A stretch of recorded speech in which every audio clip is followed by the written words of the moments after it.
नमस्कार मंडळी, श्री स्वामी समर्थ. आपले चॅनल भक्तिभवनमध्ये तुमचे सहर्ष स्वागत आहे. स्वामींची कृपा तुमच्यावर आणि तुमच्या कुटुंबावर सदैव राहावी ही स्वामींचरणी प्रार्थना करते आणि आजच्या व्हिडिओला सुरुवात करते. मंडळी, हिंदू पंचांगानुसार आषाढी एकादशीची तिथी ही फार पवित्र अशी मानली जाते. आषाढी एकादशीलाच देवशयनी एकादशी देखील म्हणतात.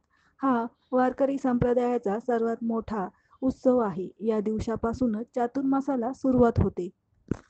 आषाढी एकादशी ही भगवान विष्णूंना आणि विठ्ठलाला समर्पित आहे. या दिवशी एकादशी तिथीनंतर भगवान विष्णू निद्रा अवस्थेत जातात, तेव्हा चातुर्मासाला सुरुवात होते. याचाच अर्थ देव पुढचे 4 महिने निद्रा अवस्थेत असतात, त्यामुळे या काळात कोणतेही शुभ कार्य करत नाहीत. मंडळी, आजच्या व्हिडिओमध्ये आपण बघणार आहोत की आषाढी एकादशीच्या निमित्ताने आपण काही उपाय केल्याने आपले जीवन हे खूप सोपे जगता येते. आपल्या जीवनात ज्या काही अडचणी आहेत त्या दूर होण्यासाठी आपल्याला मार्ग भेटतो.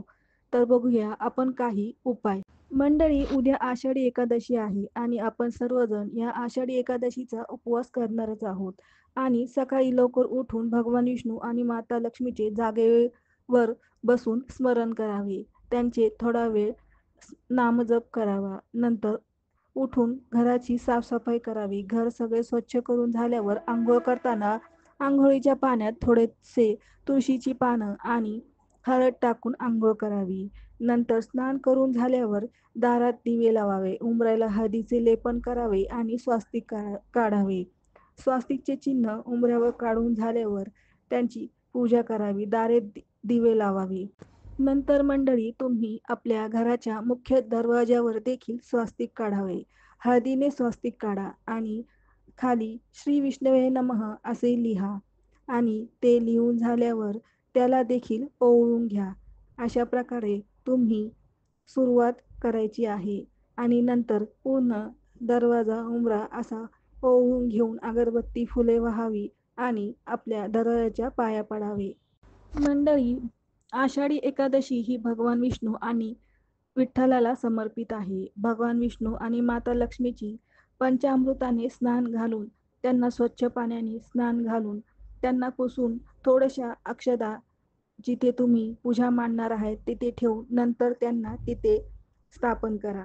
नंतर विठ्ठल रुक्माईची देखील मूर्ती तुम्ही अशीच पंचामृताने स्वच्छ पाण्याने अभिषेक करून त्यांना स्नान घालून पुसून थोड्याशा अक्षदा ठेवून त्यांना देखील स्थान द्या. मंडळी, आषाढी एकादशीच्या दिवशी तुम्ही मुख्य दरवाजाला तुळशीची माळ देखील लावल्याने खूप शुभ असे योग येतात. तुमच्या घरातील ग्रह दोष जो असेल तो निघून जातो. दारिद्र्यता निघून जाते. घराची, मुलांची, कुटुंबाची प्रगती होते. आषाढी एकादशीच्या दिवशी तुळशीला खूप महत्त्व आहे, म्हणून तुम्ही आदल्या दिवशीच तुळशीची पाने विकत देखील भेटतात, ते आणून तुम्ही त्याची माळ करून दरवाजाला लावा. तुम्ही आषाढी एकादशीच्या दिवशी विठ्ठलाची आणि भगवान विष्णूची जेव्हा पूजा करता, मूर्ती स्थापन करता, तेव्हा तुम्ही त्यांना नैवेद्य देखील अर्पण करा. नैवेद्य हा कुठलाही पिवळा पदार्थ किंवा फळं अर्पण करावीत, पण त्यात तुळशीची पानं ही नक्की ठेवावीत. त्यामुळे भगवान विष्णू हे प्रसन्न होण्यास आपल्याला मार्ग भेटतो. हळदीचा टिळा घरातील सर्व सदस्यांनी लावावा. मंडळी, घरात विष्णू सहस्त्रनामाचा स्तोत्र हे तुम्ही या दिवशी नक्की बोलावे.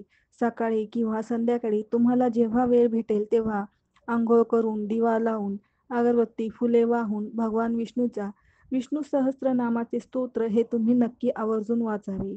त्यामुळे ह्या दिवसात आपल्याला विष्णूंचा आशीर्वाद हा भेटतो. घरात तुम्हाला तुळशीची पूजा देखील करायची आहे. सकाळी आणि संध्याकाळी ह्या दिवशी तुळशीची पूजा करायची आहे, पण ह्या दिवशी तुळशीला पाणी वाहू नये. कारण एकादशीला ज्या दिवशी तुळशीला पाणी वाहत नाही, तुम्ही तिला हळद कुंकू लावून दिवा लावावा आणि तिच्या पाया पडावे. अशा प्रकारे तुम्ही तुळशीची पूजा करा. मंडळी, सर्वात शेवटचं आणि अति महत्त्वाचं म्हणजे आषाढी एकादशीच्या दिवशी तुम्ही अथर्वशीर्ष बोलावे आणि नंतर पूजा झाल्यावर भगवान विष्णूंची, विठ्ठलाची आणि माता लक्ष्मीची आरती ही नक्की घरात करावी. आणि संपूर्ण घरात लवंग, कापूर, वेलची तेजपत्ता याचा धूर संपूर्ण घरात पसरवावा. त्यामुळे तुमच्या घरातील सकारात्मक ऊर्जा ही येत राहते. हे असे सर्व उपाय केल्यामुळे तुमच्या जीवनात 100% बदल होतील आणि तुमचे ज्या काही अडचणी आहेत, दुःख आहेत ते दूर होतील. तर मंडळी, असा हा आजचा व्हिडिओ. आषाढी एकादशीच्या दिवशी जे काही उपाय सांगितले आहेत ते तुम्ही नक्की करावेत. आता भेटू पुढच्या व्हिडिओमध्ये. तोपर्यंत श्री स्वामी समर्थ.